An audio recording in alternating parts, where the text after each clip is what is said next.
যুদ্ধবিরতি চুক্তি লঙ্ঘন করে ইরানে হামলার কারণে ইসরায়েলের ওপর ক্ষুব্ধ হয়ে উঠেছেন মার্কিন প্রেসিডেন্ট ডোনাল্ড ট্রাম্প। এই ঘটনায় ইসরায়েলের প্রধানমন্ত্রী বেনিয়ামিন নেতানিয়াহু তার সঙ্গে কিছুটা বিশ্বাসঘাতকতা করেছেন বলেও মনে করেন তিনি। ২৪ জুন কাতার ভিত্তিক সংবাদ মাধ্যম আল জাজিরার যুক্তরাষ্ট্র প্রতিনিধি ফিল লেভেল ট্রাম্পের এই মনোভাবের কথা জানিয়েছেন। পশ্চিমা সামরিক জোট ন্যাটোর সম্মেলনে অংশ নিতে ইউরোপ সফরের আগে ওয়াশিংটনে সংবাদ সম্মেলন করেন ট্রাম্প। সেখানে তিনি ইসরায়েলের প্রতি চরম ক্ষোভ প্রকাশ করে বলেন, যুদ্ধবিরতি ঘোষণার কয়েক ঘণ্টার মধ্যেই ইসরায়েল ও ইরান দুই দেশই চুক্তি লঙ্ঘন করেছে, যা তাকে হতাশ করেছে।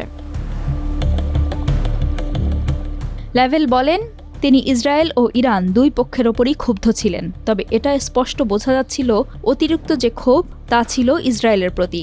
আল জাজিরার এই প্রতিনিধি আরও বলেন, স্পষ্টভাবেই ট্রাম্প নেতানিয়াহুর আচরণে ভীষণ বিরক্ত এবং হয়তো বিশ্বাসঘাতকতা অনুভব করছেন।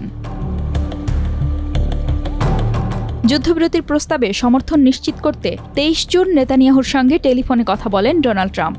এরপর ইরানকে সেই চুক্তিতে রাজি করানোর ক্ষেত্রে কাতারের সহায়তা নেন তিনি। তারপর ২৪ জুন নিজের সামাজিক যোগাযোগ মাধ্যম ট্রুথ সোশ্যালে পোস্ট করা এক বার্তায় ট্রাম্প লেখেন, ইসরায়েল বোমা ফেলা একদম বন্ধ করো। আপনারা যদি এটা বন্ধ না করেন তাহলে তা যুদ্ধবিরতির গুরুতর লঙ্ঘন হবে।